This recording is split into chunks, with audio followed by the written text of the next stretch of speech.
Hello guys, welcome to the my new vlog. જય શ્રી કૃષ્ણ, હર હર મહાદેવ. તો આજે છે જોબનો 51મો દિવસ અને આજે આપણે 1 કલાક વહેલા આવ્યા હતા.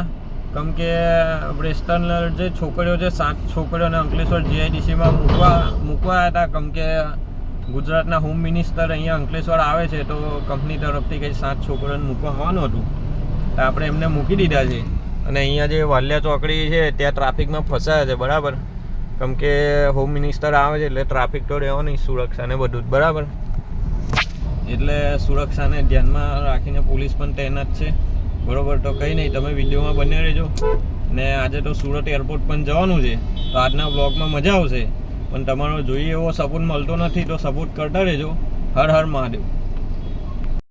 તો દોસ્તો, આપણે અંકલેશ્વરથી રિટર્ન થઈ ગયા છે અને જો સામે કાવડ યાત્રાના જે ભક્તો છે એ રેલી સાથે ચાલતા ચાલતા જાય છે. અને અંકલેશ્વરનું ડેવલપમેન્ટ જુઓ, મોટી મોટી બિલ્ડિંગો બંધાઈ ગઈ છે ભરૂચથી અંકલેશ્વર રોડ પર. ને હજુ તો બધું બાંધકામ ચાલુ જ છે, જોઈ શકો છો તમે. ને રોડ પણ એકદમ સરસ મજાનો છે, શાંતિથી ચલાવાય એવી, બરાબર. જો આ કાવડ યાત્રીઓ બધા એકદમ શાંતિપૂર્ણ એમની યાત્રા પર જઈ રહ્યા છે. તો કોમેન્ટમાં મહાદેવનું નામ લખી દેજો, બરાબર. તો કંઈ નહીં, વિડીયોમાં બન્યા રહેજો. હજુ તો સુરત જવાનું છે તે આજનો બ્લોગ તો ધમાકેદાર થવાનો છે, બરાબર. હર હર મહાદેવ.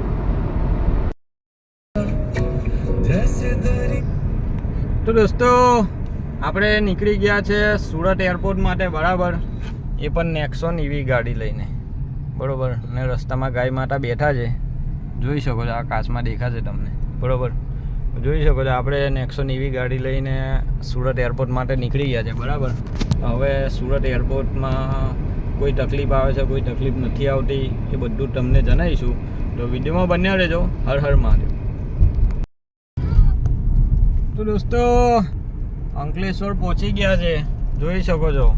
આ બ્રિજ તો પ્રખ્યાત બ્રિજ છે, બરાબર, ગરખોલ પાટિયાવાળો. એટલે આને તો તમે ઓળખતા જ હશો, બરાબર.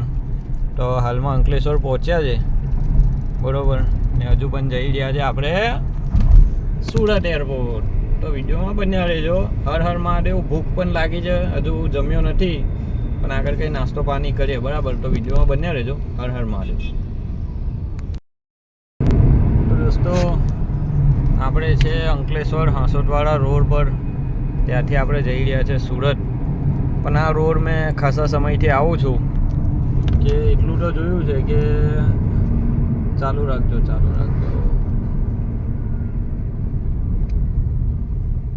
વિડીયોમાં બન્યા રહેજો. હર હર મહાદેવ. તો દોસ્તો, સુરત એરપોર્ટ જવું હોય એકદમ શોર્ટકટમાં, ભરૂચવાળાઓની વાત કરું અને વડોદરાવાસીઓની પણ વાત કરું ને અમદાવાદવાળાની પણ વાત કરું કે જો તમારે સુરત એરપોર્ટ એકદમ શોર્ટકટમાં જવું હોય, બરાબર, તો પહેલાં આવી જવાનું ભરૂચ, ભરૂચથી પહોંચવાનું અંકલેશ્વર, અંકલેશ્વરથી પહોંચવાનું અંકલેશ્વર હાંસોટવાળા રોડ પર, બરાબર.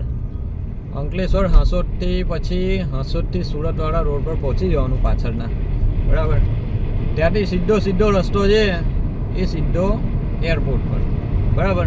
ના, સુરત પહોંચો ને એટલે 2 બ્રિજ ઉતરીને પછી નીચે વાળી દેવાની રાઈટ સાઈડ, પછી બ્રિજ નીચેથી પાછી લેફ્ટ સાઈડ મારવાની, સીધું ચાલ્યા કરવાનું. પછી સુરતનો રિંગ રોડ આવી જાય છે, મેઇન રિંગ રોડ આવી જાય. ત્યાંથી પાછી લેફ્ટ મારવાની, લેફ્ટ મારો એટલે પાછો એક બ્રિજ આવે. એ બ્રિજની ઉપર નહીં ચડવાનું, નીચે ઉતરી જવાનું. એ બ્રિજની નીચે ઉતરી જાવ એટલે લેફ્ટ સાઈડમાં એ બ્રિજ ઉતરીને રાઈટ સાઈડ મારો ને તમે એટલે આવી જાય 5 કિલોમીટરમાં સુરત એરપોર્ટ, બરાબર. એકદમ સીધી દિશાનો રસ્તો. ને એવું નહીં કે રસ્તો ખરાબ, હા, ટોપે ટોપ રસ્તો. તમારી ગાડી 80-100 તો કન્ટિન્યુ ચાલ્યા જ કરે, બરાબર. પછી તમારા ચલાવવાનું કેવું છે એના પર આધાર છે.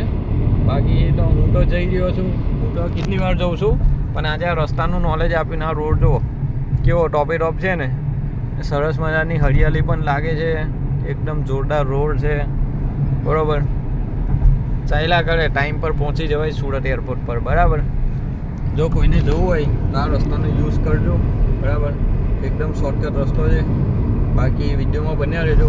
હર હર મહાદેવ. ને ચેનલને સબસ્ક્રાઈબ કરી નાખજો. તો દોસ્તો જોરદાર વરસાદ ચાલુ થઈ ગયો છે, જોઈ શકો છો એકદમ બરાબર. ને વરસાદમાં ગાડી ચલાવવાની મજા બી કંઈ અલગ જ છે. હા ભાઈ, સુરત જઈ રહ્યા છે એરપોર્ટ પર ને બરાબરનો ભારે એવો વરસાદ ચાલુ થઈ ગયો છે, જોઈ શકો છો તમે. ને વાતાવરણ પણ એટલું મસ્ત લાગે છે ને, એમ ગાડી ચલાવવાનું બી મન થાય બરાબર. કંઈ નહીં, હજુ આગળ વિડીયોમાં બન્યા રહેજો. આગળ વરસાદ પડે છે કે નહીં એ તમને બતાવીશું બરાબર. હર હર મહાદેવ. તો દોસ્તો આપણે સુરતમાં એન્ટ્રી લઈ લીધી છે, જોઈ શકો છો બરાબર. હવે સુરતમાં હજુ એન્ટ્રી મારી છે, જે ગ્રામ્ય વિસ્તાર છે એમાં. હજુ પ્રોપર સુરતમાં તો જવાનું નહીં, કેમ કે રિંગ રોડ થઈને દરિયા કિનારા નજીક જ છે એરપોર્ટ, એટલે આપણે પ્રોપર સુરતમાં જવાનું નથી બરાબર. તો વિડીયોમાં બન્યા રહેજો. હર હર મહાદેવ.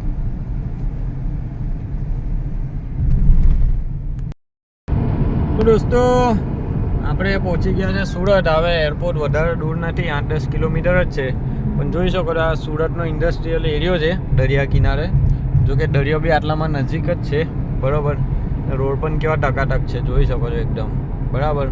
તો આ છે સુરતની શાન, જોઈ શકો છો. હવે એરપોર્ટ પણ નજીક છે બરાબર. તો તમને બતાવી છે એરપોર્ટ. જોઈએ અંદર જઈએ ત્યારે વિડીયો બનાવવા દેશે કે નહીં બરાબર. જો બનાવવા દેતા હશે તો ચોક્કસ તમને વિડીયોમાં બતાવીશું બરાબર. જોઈ શકો છો બરાબર. તો હજુ પણ વિડીયોમાં બન્યા રહેજો. હર હર મહાદેવ. ને ત્યાં સુધી ચેનલને સબસ્ક્રાઈબ કરી નાખજો નવા આવ્યા હોય તો બરાબર. હર હર મહાદેવ. સુરત પહોંચી ગયા છે અને ભૂખ લાગી હતી તો વડાપાવની તો હતું નહીં અને પૈસા પણ ઓછા હતા, તો આલુ સેવ અને સેવ મમરા લીધા છે, જોઈ શકો છો બરાબર. હજુ એરપોર્ટની ફ્લાઇટ આવે, એરપોર્ટ પર ફ્લાઇટ આવે એટલે લેવા જઈશું, ત્યારે તમને એરપોર્ટ બતાવીશું બરાબર. એટલે ત્યાં સુધી વિડીયોમાં બન્યા રહેજો. ત્યાં સુધી હું આ સેવ મમરાને ખાઈ લઉં બરાબર. બરાબરની ભૂખ લાગી છે. હર હર મહાદેવ. ફોન આવી ગયો છે ને આપણે એરપોર્ટમાં એન્ટ્રી લઈ લીધી છે, જોઈ શકો છો. સુરતનો એરપોર્ટ કંઈક આવી રીતનો છે બરાબર, જોઈ શકો છો. ત્યાં આપણે લાઇનમાં ઊભા રહ્યા છે. હવે આગળથી એક ટિકિટ આપશે ને પછી અંદર આપણે લાઇનમાં લેવા જવું પડશે. લાઇન ટુ લાઇન ઊભું રહેવાનું ને પછી સાહેબ આવશે, બેસી જશે એટલે પાછું ફટાફટ નીકળી જવાનું. 30 મિનિટનો સમય હોય, 30 મિનિટની ઉપર કરો એટલે સીધો 500 રૂપિયા ચાર્જ લાગે બરાબર. તો વિડીયોમાં બન્યા રહેજો, હજુ કમ્પ્લીટ એરપોર્ટ બતાવું તમને બરાબર. હર હર મહાદેવ. દોસ્તો ફાઇનલી સુરત એરપોર્ટ જોઈ શકો છો તમે, અને આ છે આપણા ભારત દેશની શાન જાન બરાબર. તો આ છે આપણો સુરત એરપોર્ટ બરાબર. તો ફાઇનલી તમને એરપોર્ટ બતાવી દીધો છે. હવે પ્લીઝ બહુ મહેનત કરી છે બરાબર બ્લોગ બનાવવામાં, તો વિડીયોને લાઈક કોમેન્ટ કરજો ને વધુમાં વધુ શેર કરજો, અને નવા આવ્યા હોય તો ચેનલને સબસ્ક્રાઈબ કરી નાખજો. હર હર મહાદેવ.